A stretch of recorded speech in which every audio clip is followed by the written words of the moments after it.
형들의 손에 버림을 당하고 그 노예로 팔려갔었던 요셉이 애굽의 총리가 되고 난 후에 무려 약 20여 년 만에 그 양식을 구하러 온 형들을 바로 눈앞에서 맞닥뜨리게 되었습니다. 요셉은 형들이 자신에게 엎드리고 또 절하는 모습을 보자마자 어린 시절 하나님이 자신에게 주신 그 꿈을 기억하게 되면서 지금까지 자신에게 일어났던 그 모든 해프닝들, 그죠? 그런 것들이 하나님의 섭리 가운데 또 하나님의 계획 가운데 있었다는 것을 깨닫게 됩니다. 그는 원수 같은 형들 앞에서 절대 권력을 가진 그 자신의 정체를 밝히기보다는 갑자기 형들을 시험하기 시작했습니다. 그 시험은 결국 아버지 야곱의 그 안부를 물어보기 위한 시험이었으며 또 이어지는 시험을 통해서 자기 동생, 친동생 베냐민을 애굽으로 데리고 오도록 유도를 하는 것이었는데요. 그게 통해서 이제 마침내 요셉은 동생 베냐민을 만나게 됩니다. 자, 43장 한번 보죠.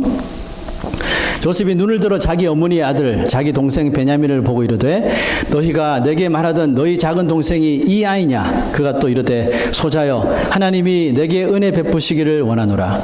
요셉이 아우를 사랑하는 마음이 복받쳐 급히 울 곳을 찾아 안방으로 들어가서 울고. 자, 요셉은 베냐민을 보자마자 그동안 이렇게 참고 누르고 있었던 그 감정이 이렇게 올라와서 급히 자리를 피하며 가서 엄청나게 울었던 것 같아요. 그래서 눈물을 다 닦고 화장을 고치고 이 감정을 추스리고 다시 형들에게 왔습니다. 근데 여러분, 하지만 이전보다 여전히 형들을 만날 때보다 요셉이 마음이 많이 흔들리고 있다는 것을 우리가 눈치챌 수 있죠. 과연 요셉은 얼마나 더 자신의 정체를 숨길 것 같습니까? 왠지 그 시간이 자기 정체를 드러낼 시간이 이제 임박해 오고 있다는 것이 느껴지죠. 요셉의 마음이 정말 거의 무장 해제되기 시작하면서 요셉이 지금 하는 행동도 이제는 애굽의 그 총리로서가 아니라 마치 그 야곱의 아들로 돌아가고 있다는 그런 현상들이 이제 이어지는데요. 43장 33절 이렇게 한번 보시죠. 그들이 요셉 앞에 앉되 그들의 나이에 따라 앉히게 되니, 요셉이 그 형들을 나이의 순서대로 이렇게 앉혔다는 거죠. 그들이 서로 이상히 여겼더라. 자, 그 다음 9절. 요셉이 자기 음식을 그들에게 주되 베냐민에게는 다른 사람보다 5배나 주매 그들이 마시며 요셉과 함께 즐거워하였더라. 여러분, 가족이 아니고서는 절대로 알 수 없는 그것이 첫 번째 행동이죠. 형들을 나이 순으로 이렇게 루벤, 시므온, 레위, 유다 이런 식으로 자리를 배치한 거죠. 두 번째는 가장 사랑하는 동생 베냐민에게는 형들보다 똑같은 음식을 주다가 베냐민한테 가서는 1번, 2번, 3번, 4번, 5번 계속 안겨줬다는 거죠. 누가 봐도 한 2번 정도는 얘가 아직 어리니까 더 죽겠거니 생각할 수 있는데 3번 또 주고 4번 또 주고 5번째 주면 누가 봐도 이것은 뭔가 의도가 있다, 일부러 저런다, 이런 감을 잡을 수가 있겠죠. 그 지금 분위기가 아마 어수선했을 수도 있어요. 저 사람이 어떻게 우리 나이별로 이렇게 알지? 그리고 어떻게 베냐민한테 저렇게 음식을 많이 주지? 이상했지만 이상하다는 티를 낼 수가 없죠. 지금은 그냥 이렇게 웃고 즐거워했었어요. 자, 그러면 여러분, 요셉의 이렇게 했던 의도가 뭘까요? 첫 번째 행동은 제가 생각에 의도라기보다는 자기도 모르게 자연스럽게 자기가 형제 사이로 돌아가고 싶은 마음이 담겨져 있어서 그렇게 하지 않았을까. 그러면서 차례대로 쭉쭉쭉 앉히면서 마지막 벤자민을 자리를 딱 앉히고 벤자민 바로 앞이 자기 자리잖아요. 그러면서 이게 원래 내 자리니까 여긴데, 그러면서 애굽의 총리가 아니라 다시 형제로 돌아가고 싶다, 이런 마음이 들었을지도 몰라요. 자, 두 번째 행동을 통해서는 20년 만에 만난 그 동생 베냐민을 당연히 더 챙겨주고 싶은 형의 따뜻함이 보이죠. 자, 그리고 요셉은 동생을 더 챙기는 모습을 의도적으로 이 형들에게 보이면서 형들이 어떻게 반응하는지 이 요셉이 보고 싶었던 것 같아요. 그런데 형들의 반응에 요셉은 요셉의 이 형들의 반응에 예상하지 못한 좀 다른 분위기를 감지하게 되는데요. 성경 구절을 보시면 베냐민에게는 다른 사람보다 5배나 주었습니다. 그런데 그들이 같이 마시고 요셉과 함께 즐거워하였더라라고 기록이 되어 있어요. 자, 여러분, 예전에 형들은 요셉에게 어떤 사람이었습니까? 요셉이 예전에 꿈을 꾸고 꿈이 너무 신기하고 좋아서 형들에게 알려주고 싶어서 형들에게 그 꿈을 나누었잖아요. 이런 꿈을 꾸었다. 나한테 다 절한대요. 이렇게 자랑한 것도 아니고 꿈을 그대로 알려줬는데 형들이 어떻게 했어요? 야, 그 꿈 대단하다. 이렇게 칭찬해 준 게 아니라 시기와 질투심에 저를 죽이고 싶어 했던 사람들이잖아요. 여러분, 지금 총리가 옆에 있어서 지금 베냐민에게만 계속 막 몰아주는 것을 막 시기하고 막 질투하고 막 이런 마음이 막 생기는데 총리 옆이라서 지금 티를 못 내고 있는 걸까요? 어쩌면 그렇게 생각할 수 있어요. 그런데 형들의 즐거워함이 지금 총리 옆이라 연기하고 있는 것이 아니라 그게 아니었다는 것이 곧바로 나오게 되는데 요셉이 형들의 그런 변화된 모습을 보고 좀 이상히 여겨서 계속해서 또 다른 시험을 이어가게 돼요. 자, 보세요. 그게 이제 오늘 본문 말씀인데요.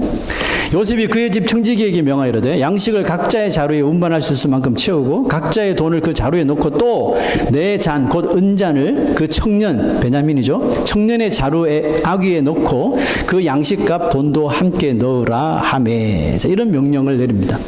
자, 이것이 요셉의 시험이란 걸 알 까닭이 없는 형들과 베냐민은 양식을 받은 대로 이제 집으로 돌아가죠. 그런데 무서운 위기가 몰아치는데요.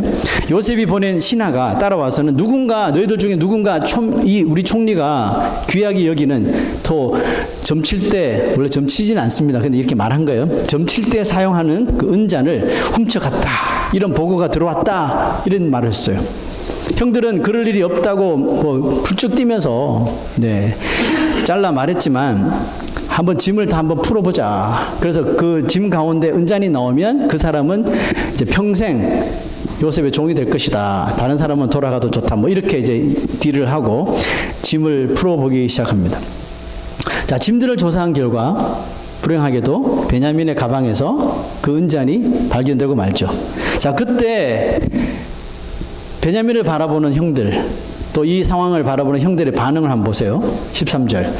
그들이 옷을 찢고, 이스라엘 백성들이 옷을 찢을 때는 항상 너무너무 슬프고 너무너무 고통스럽고 괴롭고, 그럴 때 항상 옷을 찢어요. 자, 보세요. 그들이 옷을 찢고 각기 짐을 나귀에 다시 싣고 어디로 갔습니까? 성으로 돌아가니라. 요셉이 있던 성으로 같이 돌아왔어요. 놀랍게도 이 형들은 은잔이 베냐민의 집에서 나왔지만 베냐민을 이렇게 너 왜 그랬어? 너 그럴 줄 몰랐어? 이렇게 막 추궁한 게 아니라 베냐민을 이 상황으로 보았을 때는 전혀 의심하지 않고 있다는 것을 볼 수 있어요. 그들이 베냐민을 만약에 요셉처럼 미워하고 있었다면 어떻게 했을까요, 여러분?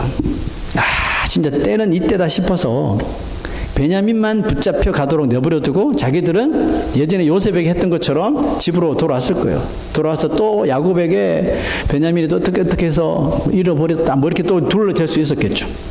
하지만 지금 그들은 베냐민을 그 하인한테 붙잡히게 내버려 둔 것이 아니라 오히려 베냐민을 에스콜트하면서 보호하면서 함께 성으로 돌아왔다는 거죠. 자, 그런데 이들이 언제부터 이렇게 형제가 철철 넘쳤나요? 예전에는 그렇지 않았잖아요. 그 요셉의 꿈 이야기를 듣고 이런 생각했거든요. 아무리 가족 형제라 해도 이 잘난 체 하는 놈은 정말 재수 없어.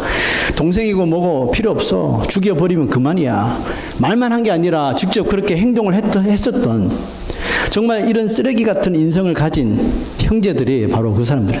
그 요셉이 기억하고 있는 형제들은 바로 이런 인성을 가진 사람들이었거든요. 근데 지금 보여주고 있는 모습은 요셉을 당황스럽게 하고 있는 거죠. 지금 요셉의 눈앞에 펼쳐지는 유다와 형제들이 보여준 모습은 분명 예전과 다른 모습이죠. 그것도 정체를 숨기고 있는 요셉의 마음을 지금 뿌리채 뒤 흔들 정도로 감동을 주는 변화임에 틀림없다는 겁니다. 이런 말 있죠. 사람이 갑자기 바뀌면 그 다음 뭐죠? 곧 죽는다. 뭐 이런 말도 안 되는 속설이 있습니다. 이런 속설이 여러분 왜 나왔을까요? 정말 사람이 갑자기 하루아침에 바뀌면 죽나요? 아니잖아요. 그죠? 그 말은 사람은 여간해서는 잘 변하지 않는다는 것을 역설적으로 이렇게 드러내고 표현한 거겠죠. 참 사람 안 바뀝니다. 그죠? 도대체 유다를 비롯해 형들이 어떻게 이렇게까지 변화된 걸까요? 예전에 형제라고는 요만큼도 없었던 사람들이 왜 이렇게 지금 막 형제가 철철 넘치는 거예요, 도대체? 이유가 뭘까요, 여러분? 요셉에게 그렇게 20년 전에 나쁜 짓을 자행했던 형들, 그 중에 요셉을, 야, 같은 뭐 형제들 피 보지 말고 얘 그냥 노예로 팔아버리자. 이 아이디어를 낸 사람이 누군지 아세요? 그게 유다예요, 유다. 그런 제안을 했던 당사자였던 유다가 지금 새로운 사람이 되도록 이끈 것은 뭘까요, 도대체? 그것은 다름 아닌 자기 자신을 죄인으로 여기는 한 고백 때문에 그렇습니다. 자, 16절에 이렇게 말합니다. 유다가 말하되 우리가 내 주께 무슨 말을 하오리까? 무슨 설명을 하오리까? 우리가 어떻게 우리의 정직함을 나타내리까? 하고 의미심장한 말을 하는데요. 하나님이 종들의 죄악을 찾아내셨으니 우리와 이 잔이 발견된 자가 다 내 주의 노예가 되겠나이다. 여러분 잘 보세요. 지금 유다는 베냐민이 죄가 없다는 것을 증명을 해야 되죠. 그게 맞는 말, 이 상황에 맞는 말이잖아요. 또 다른 형제들도 다 지금 유다가 말 잘하니까 그걸 이제 말할 줄 알았어요. 그래서 성으로 돌아온 거거든요. 근데 보세요. 하나님이 종들의 죄악을 찾아내셨다고 말하는 거죠. 그리고 보세요. 우리와 이 잔이 발견된 자, 베냐민 다 모두가 주의 노예가 되겠습니다. 이렇게 말한 거예요. 말 좀 이상하지 않습니까? 유다가 원래 해야 될 말은 우리는 절대로 그런 짓을 한 적이 없고 뭐 이렇게 뭐 CCTV가 있다면 돌려볼 수 있을 텐데 뭐 이렇게 했을 텐데 하나님이 우리의 죄악을 찾아내셨다고 말하는 거예요.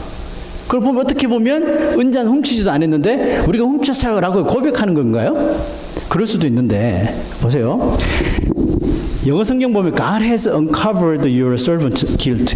하나님이 종들의 죄악을 예전에 저질렀던 그 죄악을 하나님께서 지금 찾아내셨다. 그래서 우리에게 알려주셨다. 이렇게 말하는 거죠. 여러분 과거에 이 형제들이 요셉에게 저질렀던 그 죄를 지금 하나님께서 이 유다와 특별히 유다에게 생각나게 하셨다는 것을 지금 말하고 있습니다. 하나님이 종들의 죄악을 찾아내셨으니 그럼 그 다음 구절은 뭐예요? 우리와 이 잔이 발견된 자가 다 내 주의 노예가 되겠나이다. 그때 저질렀던 죄의 대가를 이제 내가 우리들이 당하는구나. 이렇게 유다가 해석을 했다는 거예요.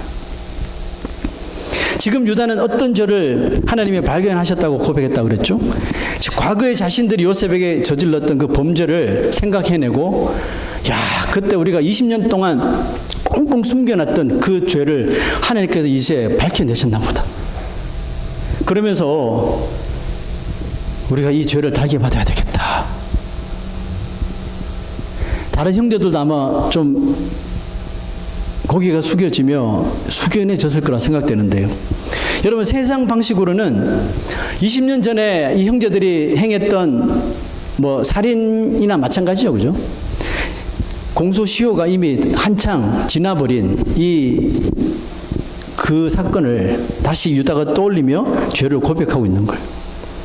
여러분 세상은 공소시효를 넘긴 사건에 대해 그 범인을 발견하더라도 처벌을 할 수 없지만 하나님께서는 하나님께는 공소시효란 말 자체가 통하지 않는다는 것을 여러분 잘 아실 거예요.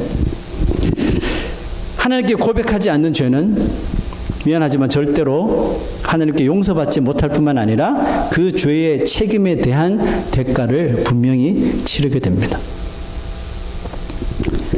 사람들의 기억에 잠시 사라지고 잊혀질지는 모르지만 하나님은 그 날, 그 시간, 그 장소까지 그 당시에 주위에 뭐가 있었는 것 같이 성경에 그렇게 말씀하잖아요.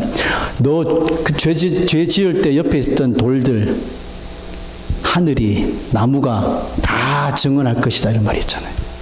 하나님은 그날을 절대로 잊지 않으시고 생생하게 기억을 하고 계신다는 거예요.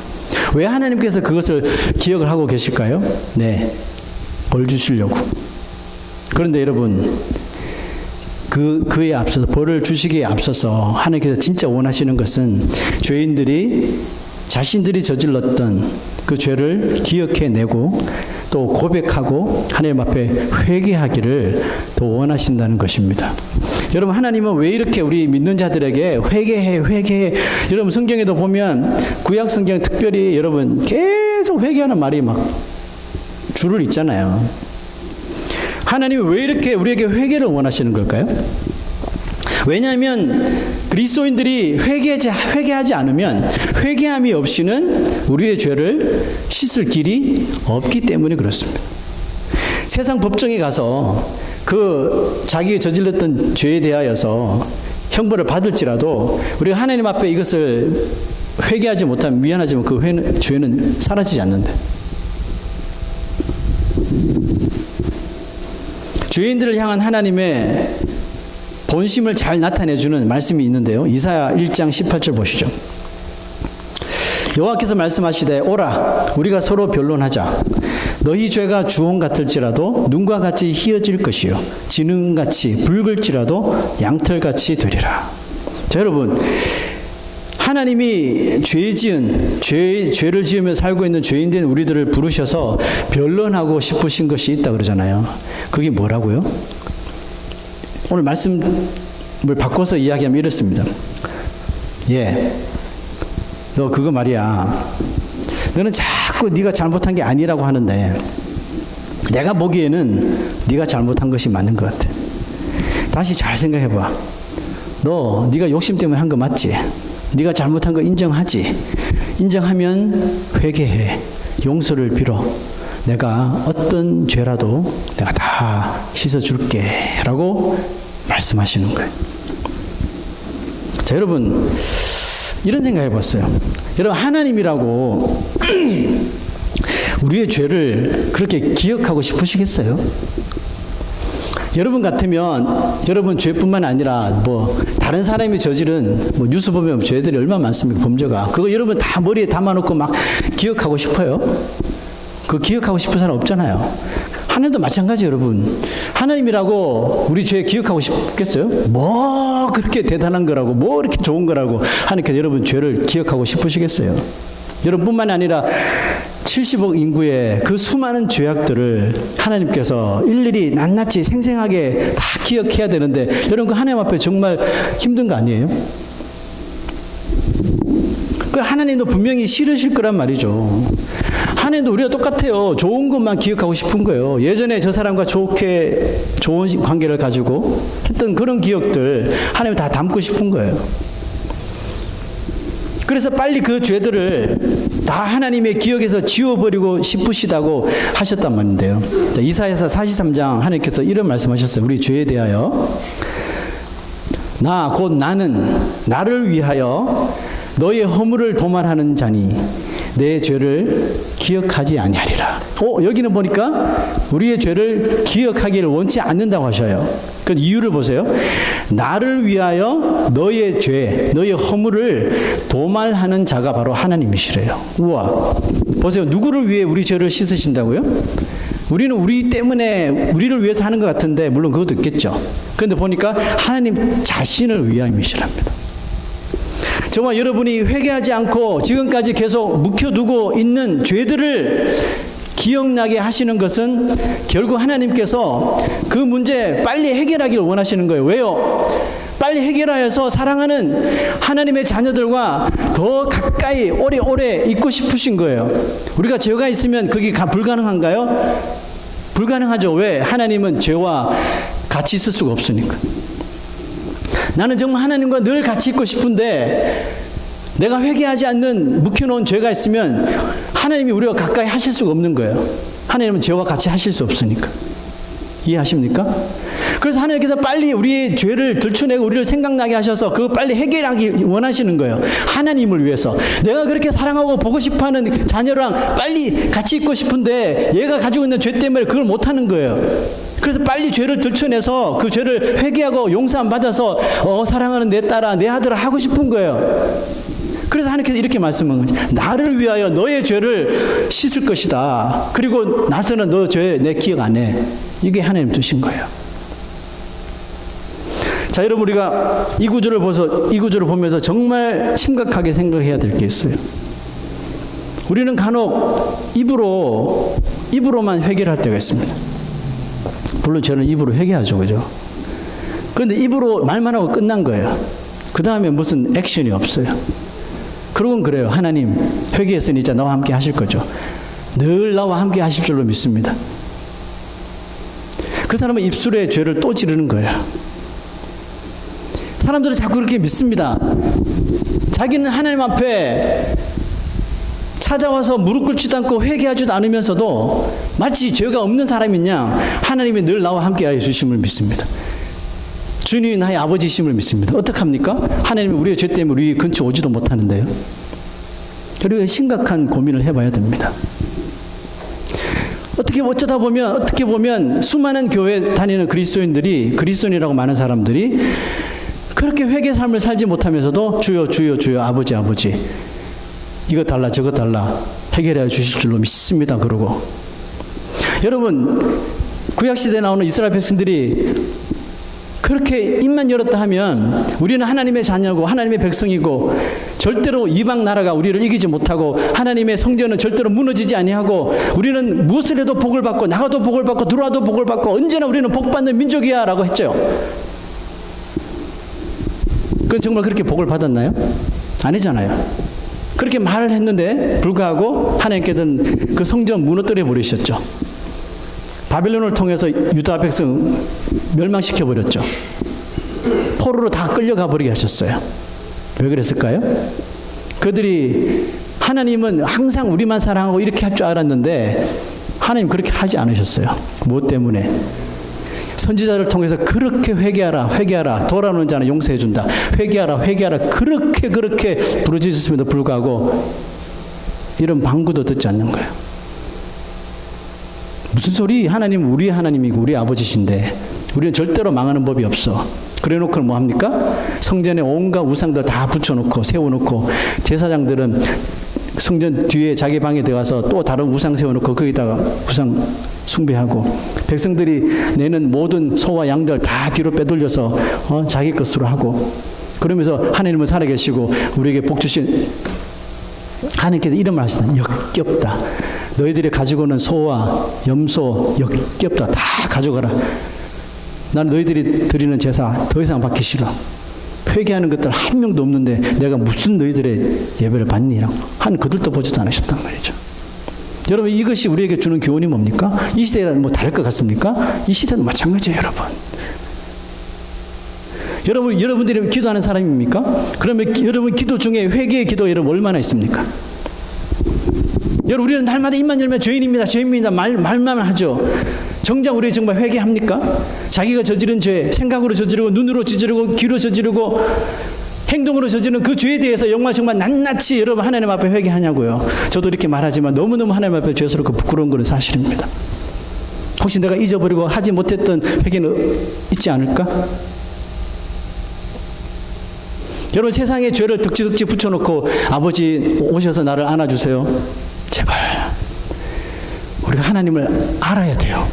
하나님은 어떤 하나님인지 알아야지 우리가 올바로 믿을 수 있는 거죠.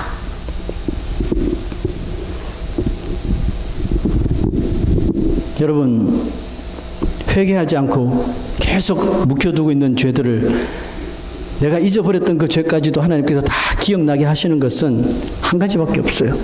빨리 그 문제 해결하고 우리와 새 삶 살기 원하시는 하나님의 그 마음, 여러분 이해하십니까? 그것을 위해서 우리들의 그 죄를 자꾸 들춰내시는 거예요. 그거 왜 자꾸 들춰내시는지 다 잊어버렸는데 또 들춰내시네? 우리를 위해서 들춰내시는 거죠. 빨리 그거 해결하라고. 그러므로 하나님이 우리를 회개의 자리로 부르시는 결정적인 이유가 뭘까요? 우리가 죄 사함 받고 변화되어서 새로운 삶을 살아가기를 우리보다도 누구보다도 더 원하시는 하나님의 마음이 있기 때문에 그렇습니다. 믿으십니까? 예수를 믿지 않다가 우리가 예수를 믿게 될 때 일어나는 현상을 뭐라고 합니까? 회심했다 그러잖아요. 그죠? 저 사람 회심해서, 나 회심했어요. 영어로 보면은 conversion이라고 그러잖아요. 이 회심의 영어의 의미는 결국은 뭡니까?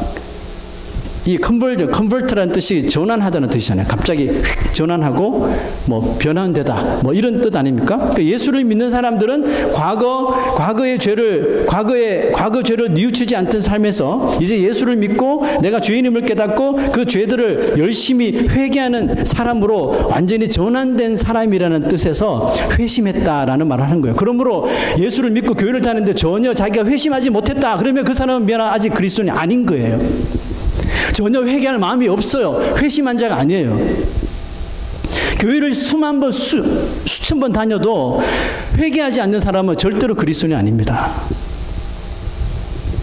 그리스도인은 회개하는 삶을 그러므로 적극적으로 살아내며 생활화하는 사람이 바로 크리스찬인 거예요, 여러분. 씻어도 우리의 몸은 시간 지나면 또 더러워지죠. 또 더러워지듯이 여러분 죄에 노출된 회개하지 않는 우리의 이 영혼은 가만히 놔두면 어떻게 될까요?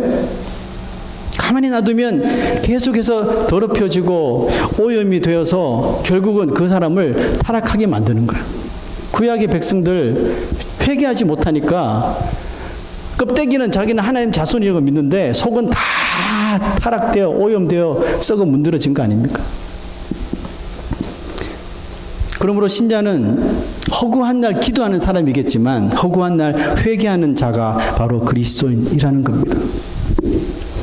하나님은 20년 동안을 숨겨왔던 형들의 죄를 뭐 시간도 오래 지났으니 뭐 없었던 것으로 하자 뭐 이렇게 하신다거나 또 형들을 가만히 보니까 이제 요셉에게 조금 미안한 마음을 가지는 거 보니까 또 아버지 야곱도 이제 세월이 흘러서 좀 요셉을 잊어버린 것 같으니까 그래 이제 다 잊고 새롭게 시작하자 이렇게 하시면 좋은데 그렇게 하지 않으신다는 거예요. 그들이 입술로 스스로 끄집어내고 이것들을 기억하고 고백하도록 하셔서 결국은 그들의 20년 묵은 죄를 탈탈탈 털어버리시기를 원하시는 거예요, 여러분. 결국 유다는 자기 형제들에게 연쇄적으로 일어나고 있는 이게 요셉이 자신들을 시험한다는 걸 꿈에도 모르잖아요. 그런데 연쇄적으로 이런 일이 자꾸 일어나는 것을 이해 못하다가 이 이해 못할 상황들이 불쑥 떠오른 게 뭡니까? 유다가 하나님이 우리의 저질렀던 죄를 찾아내셨다 이렇게 깨달은 거예요. 그래서 모두 지난날 저지른 범죄에 대한 이것이 하나님의 징계라고 유다가 인정을 한 겁니다. 이에 유다가 지금 상황에서 자신들이 가장 우선적으로 행해야 할 처사는 하나님께 자신들의 죄를 인정하고 그 죄의 대가를 달게 받는 것이라고 판단해서 이런 말을 한 거예요. 우리와 이 잔이 발견된 자가 다 내 주의 노예가 되겠나이다. 우리가 노예가 되더라도 이 죄를 용서함 받는다면 우리가 이 대가를 달게 받겠습니다. 라고 하는 거예요. 성경은 유다의 고백이 진심 어린 회개였음을 나타내주는 또 다른 증거 하나를 제시하는데요. 33절 보시죠. 이제 주의 종으로 그 아이를 대신하여 머물러 있어 내 주의 종이 되게 하시고 그 아이는 그의 형제들과 함께 올려 보내소서. 방금 전만 해도 이렇게 말했잖아요. 우리와 이 잔이 발견된 우리 모두가 다 이 죄를 감사히 받겠습니다. 달게 받겠습니다. 이랬는데 갑자기 변했어요. 이제 주의 종 누굽니까? 자기 자신 말이에요. 주의 종으로 그 아이를 대신하여 머물러 있어 내 주의 종이 되게 하시고 그 아이는 그의 형제들과 함께 다 올려 보내소서. 내가 그 모든 잘못을 다 뒤집어 쓰겠습니다. 라고 유다가 갑자기 이런 말을 한 거예요. 저는 이 구절을 읽으면서 그렇지 우리가 입으로는 회개하지만 정작 있어야 될 것은 진짜 회개했다는 삶의 증거여야 되잖아요. 그 사람이 어떤 문제를 가지고 뭐 잘못했다가 하나님 앞에 용서를 구했단 말이에요. 그러면 적어도 그 다음 날만큼은 똑같은 죄를 안 질러야 될 거 아니에요.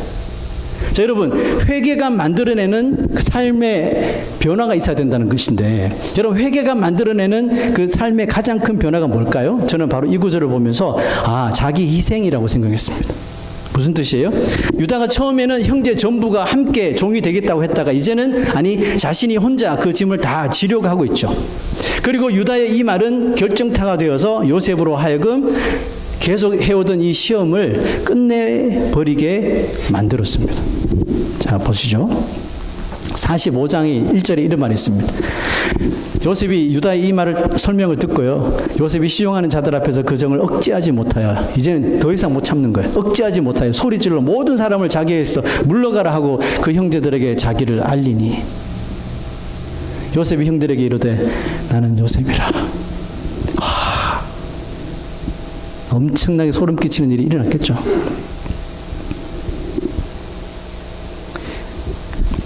자, 여러분 이렇게 진정한 회개는 우리의 삶을 변화시키는데 자신만 알던 자기 자신만 알던 우리를 회개 삶을 통해서 나보다는 남을 더 위하는 희생으로 이어지게 만든다는 사실입니다. 여러분 한 사람이 예수를 믿게 되어 정말 자기가 죄인임을 고백하며 회심을 하게 되면 그 사람 안에 누가 임재하십니까? 예수의 영인 성령께서 이제 그 사람 마음에 들어오시는 거예요. 그 성령께서 함께 이제 살아가시는 거예요. 여러분 성령께서 그러면 우리 안에서 뭘 하시는 걸까요? 성령께서 하시는 일은 딱 한 가지입니다. 거듭 우리의 마음을 회개의 삶으로 인도하시고 또 이제는 회개했으니 더 남을 섬기고 자기 희생의 삶으로 우리들을 이끌어 가시도록 계속적으로 우리의 귀에 속삭이시는 거예요. 이런 거겠죠. 네가 대신하면 안 되겠네. 네가 대신해. 너 한 사람만 희생하면 너 주위에 있는 다른 사람들이 얼마나 감사하고 쉴 수 있겠니? 성령 하나님은 계속 우리에게 예수님이 하신 그 말씀을 기억나게 하시면서 섬겨. 네가 먼저 섬기고 네가 먼저 참고 네가 먼저 용서해줘. 그러니까 네가 하나님 아들이지. 그것을 통해서 세상은 너를 하나님의 아들이라고 볼걸? 말은 안 해도. 이러면서 자꾸 우리의 마음에 성령께서 속삭이는 일을 하시는 거예요. 그런데 많은 시간 우리가 그 음성을 들으면서도 하면서 하지 못하죠. 근데 9번 못하다가 한 번 그 음성이 강력하게 들려가지고 한번 해볼까? 그래 했어요. 그냥 무심코 했더니 주위에서 이상한 반응이 일어나면서 막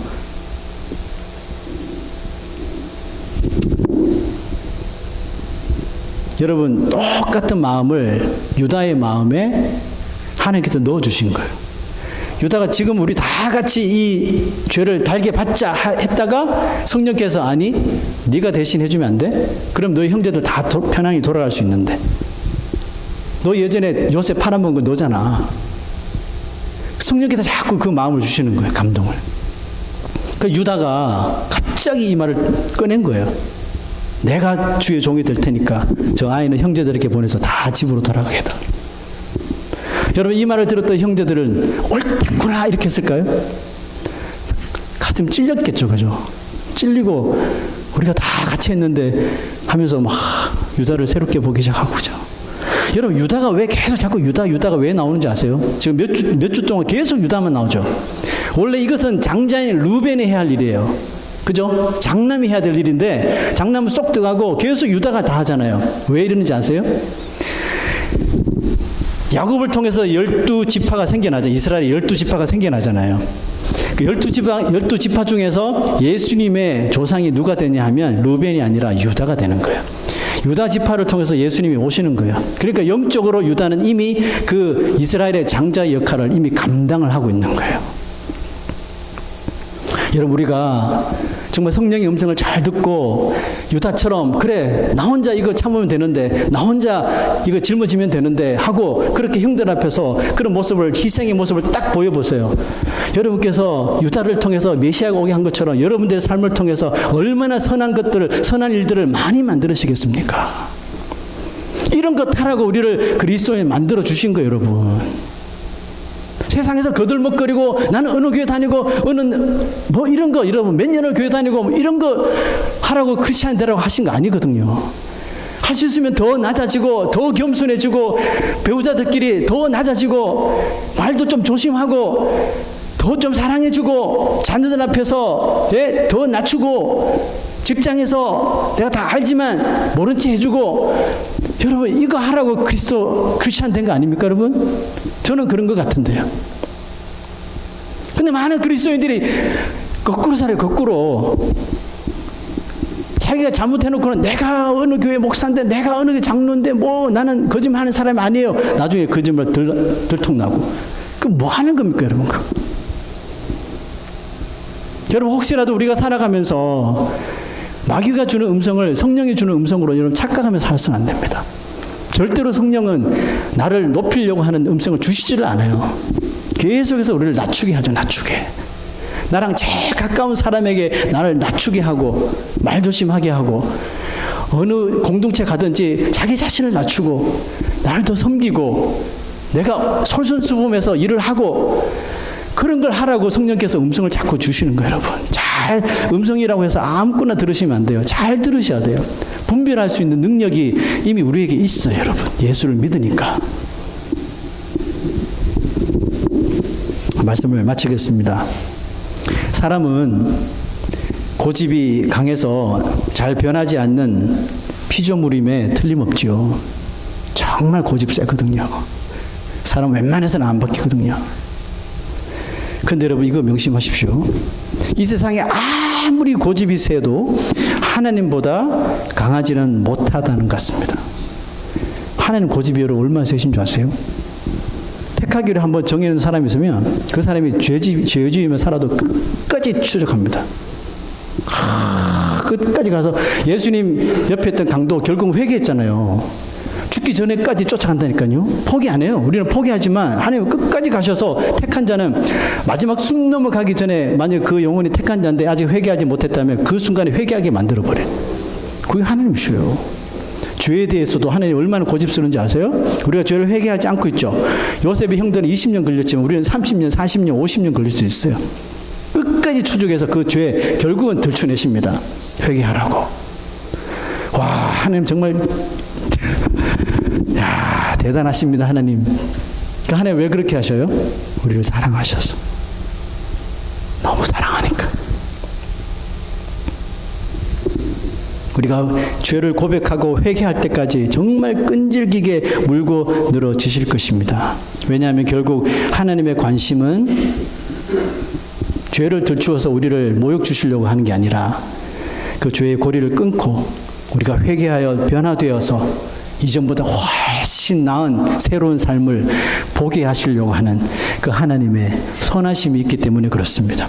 우리의 고집스럽고 이기적인 생각이 전환되어 스스로 희생하고 섬기는 사람이 되고 우리의 이런 교만과 욕심이 변화되어 겸손히 감사하는 인생으로 컨버트 되는 저와 여러분 되시기를 주의 이름으로 축원합니다. 우리 한번 헌신의 찬송 부르실 텐데요.